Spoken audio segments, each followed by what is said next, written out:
Alors avec cette vidéo, on va voir les points communs et les différences entre faire un changement de variable dans une primitive et faire un changement de variable dans une intégrale. Alors je vous propose de comparer ces deux calculs. Vous voyez, on a la même intégrande, f de x égale 1 sur exponentielle x plus 1, mais ici on vous demande de calculer les primitives, et là vous avez une intégrale entre moins 1 et 2. Alors première différence, eh bien là, il est nécessaire de déclarer les intervalles pour lesquels vous faites les calculs. Alors que ici, grâce aux bornes, on vous donne un intervalle pour x va être dans moins 1, 2, et il faut simplement vérifier qu'il n'y a pas de problème de définition, c'est-à-dire que l'intégrale ici n'est pas impropre. Ici, je vais avoir tendance à donner un nom d'intégrale i égale, et il ne faut surtout pas, la variable x est muette. Ici, la variable x n'est pas muette. Vous devez avoir conscience dès le départ que vous allez produire une fonction de x à une constante près. Donc une fonction pas tout à fait précise. C'est un représentant de l'ensemble des primitives sur l'intervalle que vous calculez. Donc déjà, la première différence, c'est ça. C'est que ici, vous allez déclarer vos intervalles sur lesquels les calculs sont légitimes. Et là, l'intervalle est donné par les bornes. Simplement vérifier que notre intégrale n'est pas impropre. Alors concrètement, ça va ressembler à quoi? Eh bien à ça. Là, vous voyez, qu'est-ce qu'on observe? Il n'y a pas de problème de définition avec exponentielle ni avec la fraction. Votre exponentielle, elle est différente de 0, c'est strictement positif sur R. Votre fonction, elle est continue sur R, puisque c'est le quotient et l'addition de fonctions usuelles continues. Et donc, on va primitiver sur R. Ici, il suffit que j'observe qu'il n'y a pas de problème de définition sur le segment moins 1, 2. J'insiste, il faut fermer. Et donc, votre intégrale n'est pas impropre. Donc, voilà déjà une première différence dans la manière d'approcher les deux objets. Alors ensuite, on va poser le changement de variable. Et là, ça va être à peu près pareil. Je vais prendre un nouveau nom de variable. Vous savez que vous avez affaire à une fraction en exponentielle, donc le procédé de départ, il fait partie des gammes, c'est de poser t égale exponentielle x. Et tout de suite, vous gérez dt. dt, c'est exponentielle x dx. Du coup, vous regardez, vous voyez que ça, c'est t, et donc si vous le souhaitez, vous pouvez formuler dx en 1 sur t dt, ce qui fait que vous savez comment remplacer dx et passer de tout x à tout t. Ici, ça va être pareil. T égale exponentielle x, dt égale exponentielle x dx, et donc dx égale 1 sur t dt. Mais ce qui va changer, c'est qu'il va falloir gérer les bornes. En fait, là, on va faire ce qu'on appelle la correspondance des bornes. Dans mon intégrale, où la variable d'intégration s'appelle x, il y a la borne du bas, c'est moins 1.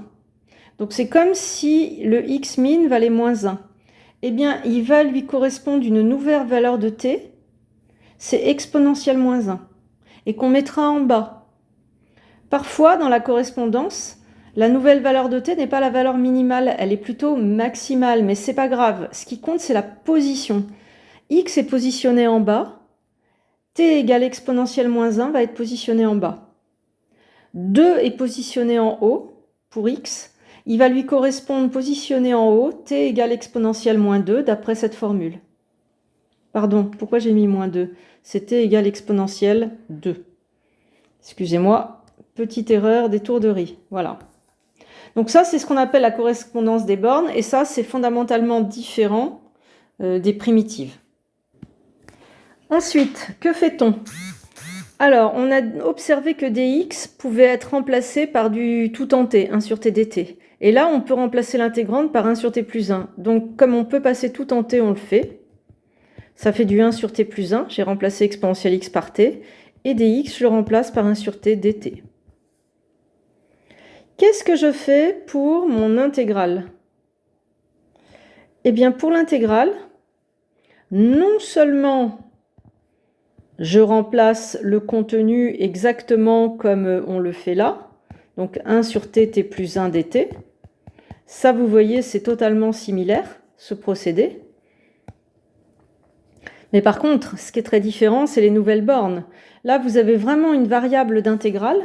Et donc, elle varie entre une variable en bas, une valeur en bas, qui est exponentielle moins 1,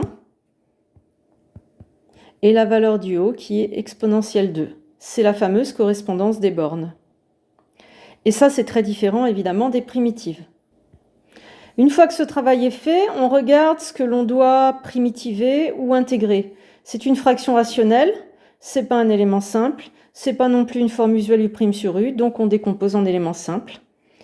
Vous voyez que la partie entière de la fraction est nulle, puisqu'on a un numérateur de degré strictement inférieur au dénominateur. Votre dénominateur, il est clairement factorisé en polynôme premier, et donc on est capable de donner la forme a priori, la forme attendue pour la décomposition en éléments simples, c'est ça. 0 pour indiquer partie entière nulle, A sur T plus B sur T plus 1, et A et B sont des constantes. Et elles sont faciles à calculer. Je multiplie la fraction par T pour choper A, je réduis, je fais T égale à 0, je trouve A égale 1. Et pour B, je multiplie par T plus 1, je réduis, je fais T égale moins 1. Et ce serait pareil si on voulait intégrer. Donc au final, on arrive à ces calculs-là. Voilà, I, c'est l'intégrale de ces deux éléments simples, et là en primitive. Et là, qu'est-ce qu'on a? On a primitive de ça. Première grosse différence, c'est que quand vous primitivez, vous avez une constante de primitivation, plus C.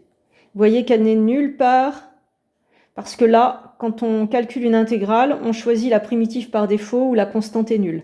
Donc quand vous êtes dans une intégrale, jamais il y a de constante d'intégration. Il y a des constantes pour la primitivation. Deuxième différence énorme, c'est que là, vous devez récupérer une fonction de x. Donc en fait, votre changement de variable, t, elle a un double statut. Ici, on primitive comme si elle était juste variable. C'est pour ça que je récupère ln de valeur absolue de t moins ln de valeur absolue de t plus 1. Mais ensuite, elle reprend son statut de fonction de x. T, c'est exponentielle x. Et c'est pour ça que là, je récupère cette formule. Toujours à une constante près. Dans une intégrale, jamais t ne reprendra son statut d'exponentielle x. Vous avez changé les bornes, t est variable de votre nouvelle intégrale et jamais elle ne revient en arrière. Donc là, vous calculez votre crochet où t est une simple variable. Donc ça, c'est très important aussi. C'est la deuxième grosse différence entre faire un changement de variable dans une primitive ou dans une intégrale. Donc là, j'ai retourné le statut là de t égale exponentielle x. Et évidemment, je ne laisse pas ln de exponentielle x, j'ai réduit. Et donc, j'obtiens bien une fonction de x à une constante près. Alors qu'ici, j'obtiens un nombre calculé avec les bornes. Voilà, il n'y a plus qu'à s'entraîner, on va faire ça dans d'autres vidéos.